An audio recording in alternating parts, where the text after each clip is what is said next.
So I have an onion, I have some kale right here, I love kale, and then I have some carrots. Everything's gonna be nice together. Thomas Eriksson has only eaten plant food for the last 3 years. The 26-year-old master student calls himself a vegan. Being vegan to me means that I'm trying my best not to cause any harm to other beings.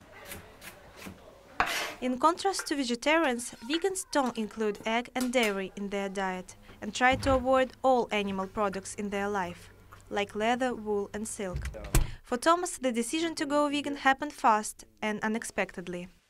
Then I saw a couple of documentaries which really shows a lot about the industry.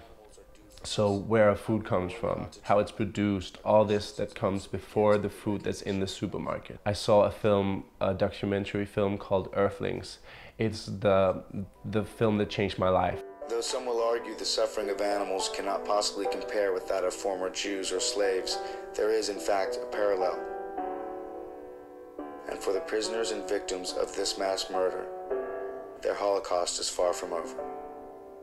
I was crying seeing this film. I never cried watching a film before, and then all of a sudden this documentary, it makes me think about where everything that I use comes from.